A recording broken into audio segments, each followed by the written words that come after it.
Hello, welcome back to my channel. My name is Christina Worcester, and I have 31 books on my physical TBR right now. I know that probably doesn't sound like a lot to some of you, but it is for me. To help bring my physical TBR down to a more reasonable level, I will be doing a little bit of spring cleaning, by which I mean I will be reading 8 books in 8 days. I've picked out my 8 books, and if I do not get to all of them, it won't be the end of the world, but that is my goal. And they are as follows. Murder on a Summer Break by Kate Weston. If We Were Villains by M.L. Rio. A Novel Love Story by Ashley Poston. The Cheerleaders by Cara Thomas. As You Wish by Chelsea Sidoti. The It Girl by Ruth Ware.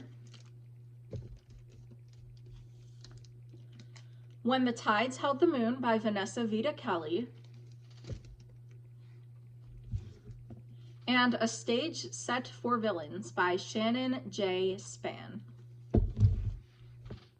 I will be starting this adventure tomorrow, so stay tuned for what the first book I read is going to be and how I feel about it.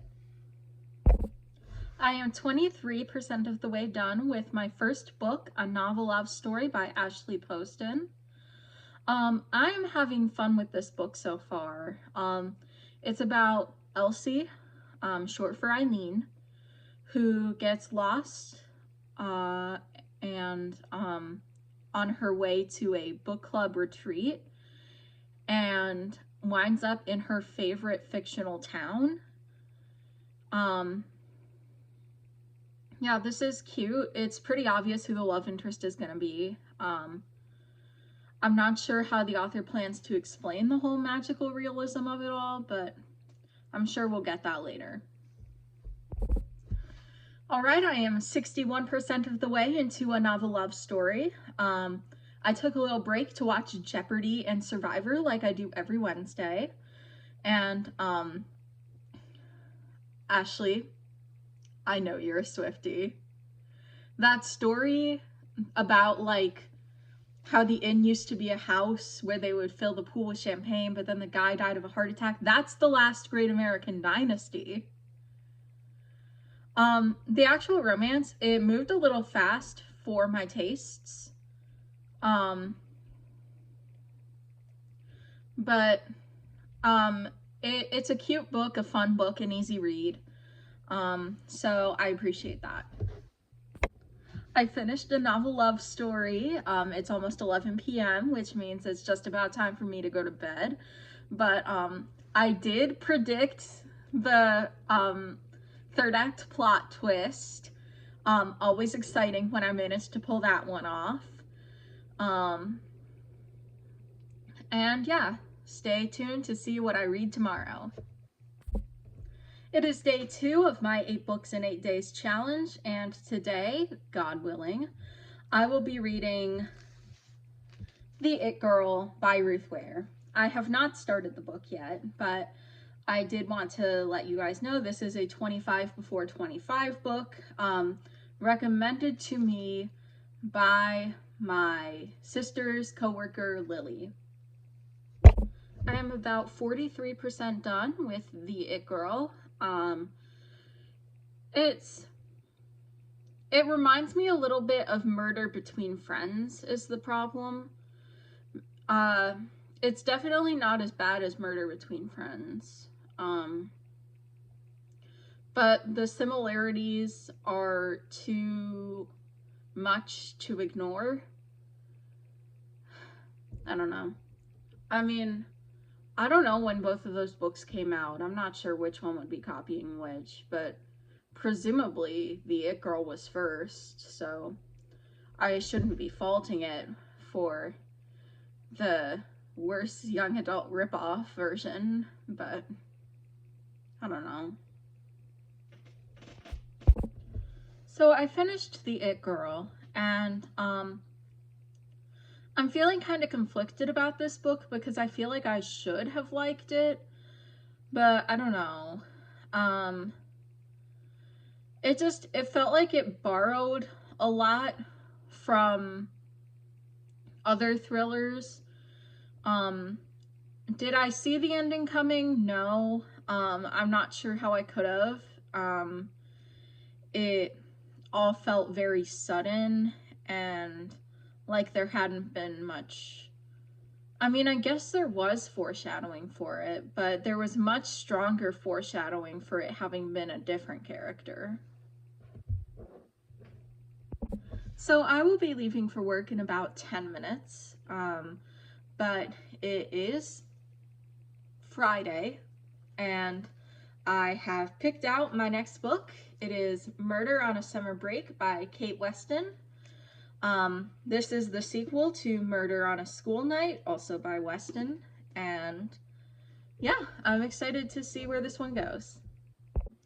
So I'm about halfway done with Murder on a Summer Break. I will admit, I don't super remember a lot about the first book. I read it like a few years ago. But I think my problem with this book is that it feels like it's trying too hard to be funny and hashtag relatable. I don't know. That's just me though. I have to be quiet because my sister is playing Dungeons and Dragons in the next room. I finished Murder on a Summer Break. I don't remember how much I enjoyed the first book or didn't, but I don't know that it needed a sequel. I think it probably would have worked better as a standalone for me. Yeah, the criticisms I had earlier about the novel trying too hard to be funny so that it became unfunny, those still stand. The actual reveal of who was doing the murder, I thought that was actually pretty well done, all things considered. So I've started my next book, which is When the Tides Held the Moon by Vanessa Vita Kelly. I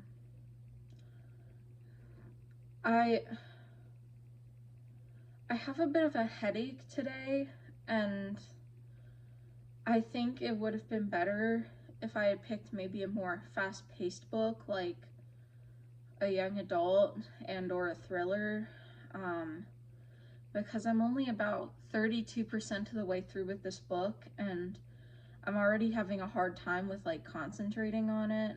I don't know. It's not a bad book. I mean, it's certainly better than Murder on a School Night. I don't know. I'm maybe it's just because I'm tired, but I'm struggling.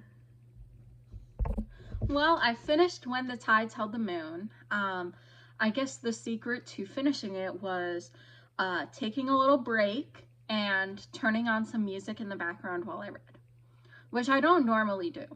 I usually read with either silence or brown noise, but I don't know.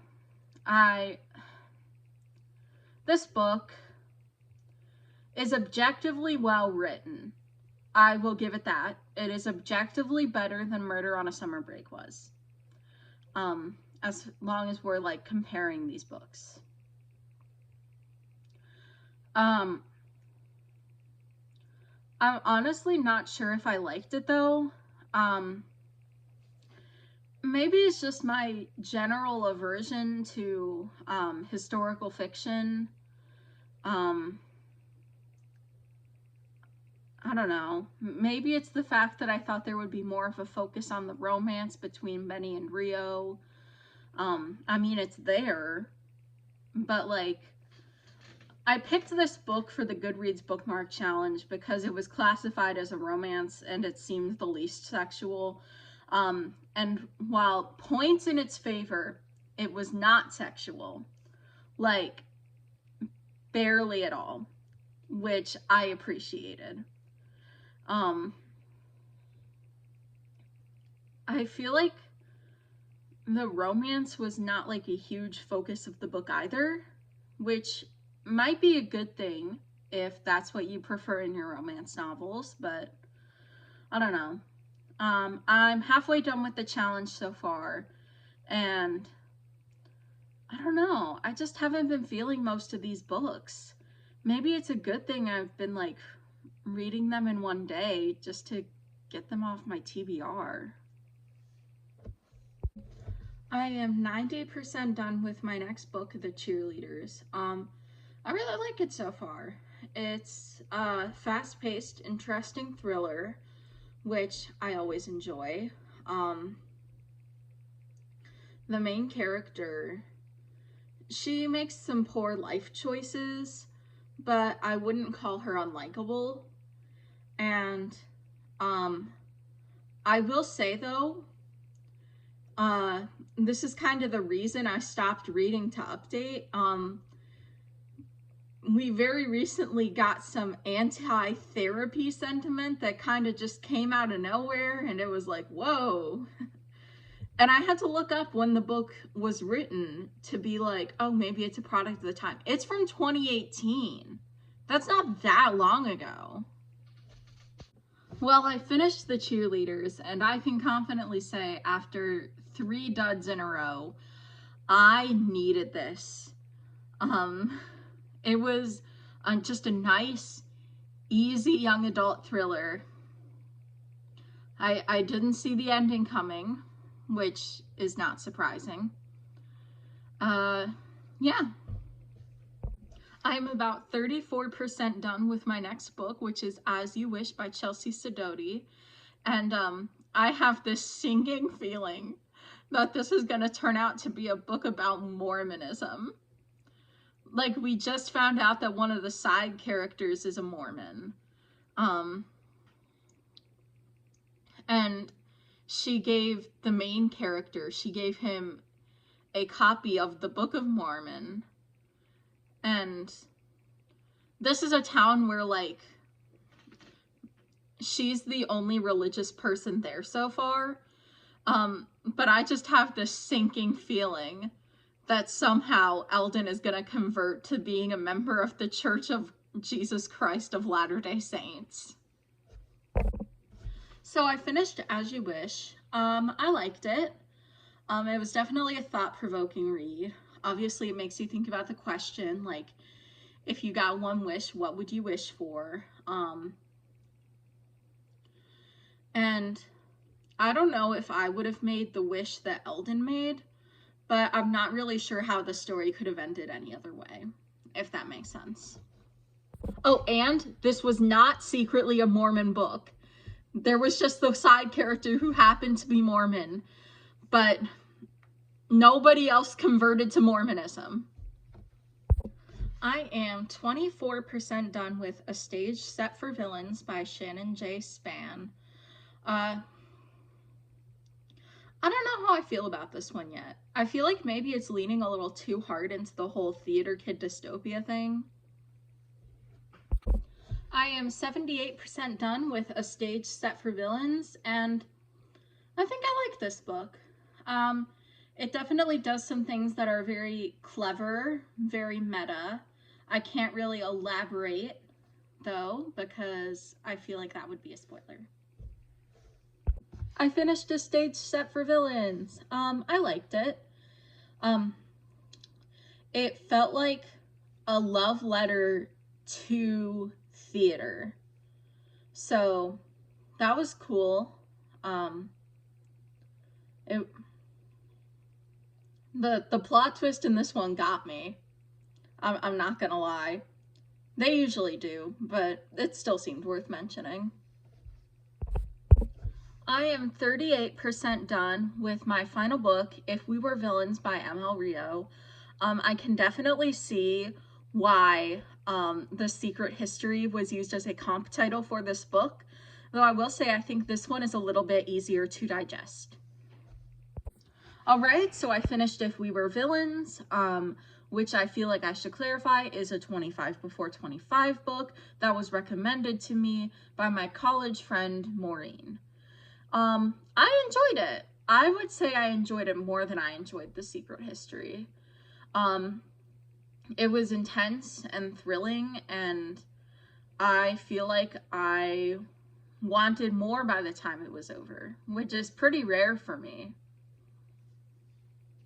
And that is it, everyone. I read 8 books in 8 days with a job. Now, in terms of what comes next for the channel, I'm gonna be honest, I might take a little break from reading. It's not goodbye. It's just see you in a couple weeks. Summer reading starts for my libraries at the end of May, so you can expect summer reading vlogs. And yeah, thank you so much for watching. Don't forget to like, comment, and subscribe. You're the best.